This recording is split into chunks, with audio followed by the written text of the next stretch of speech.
Order, honorable members, take your seats. I have a communication to make in pursuance to what you have just voted on.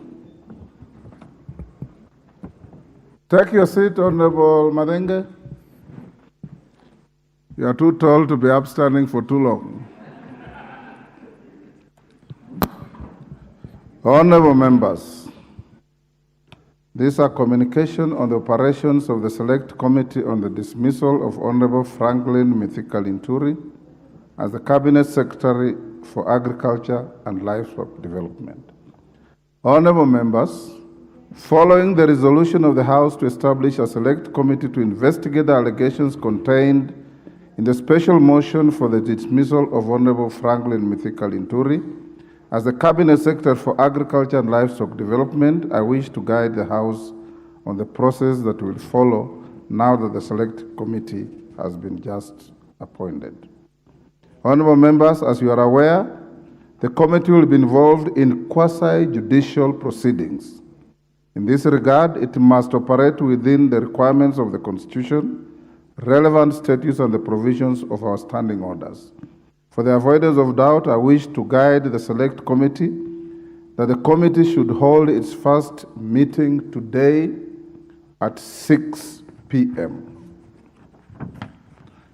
During this meeting, the committee is expected to, among others, to elect a chairperson and vice chairperson from amongst its members, agree on its calendar of events given the strict timelines applicable to the process, and adopt rules on the conduct of its investigation.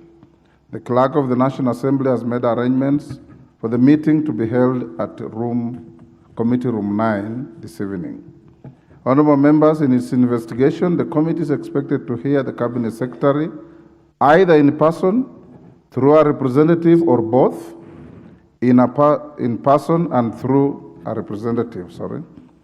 My predecessor, the Honorable Justin Linturi, has previously guided this House that proceedings relating to the removal of persons from office are quasi-judicial in nature and require judicious attention and sobriety.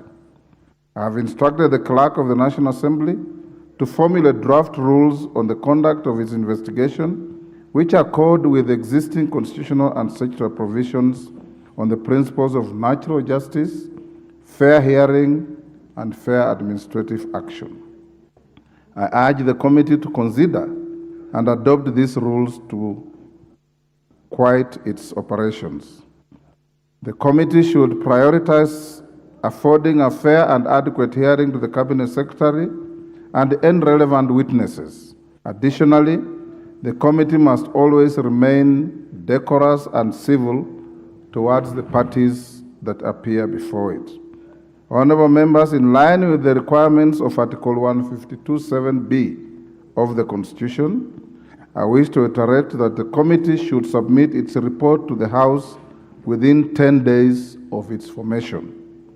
Computation of the timeline in accordance with the provisions of Article 259(5) and 259(7) of the Constitution requires the committee to submit its report on or before Monday, 13th May 2024.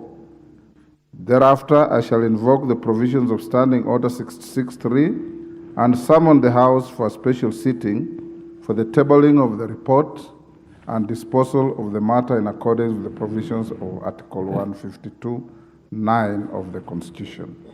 The Select Committee and the House stand guided. I thank you. Next order.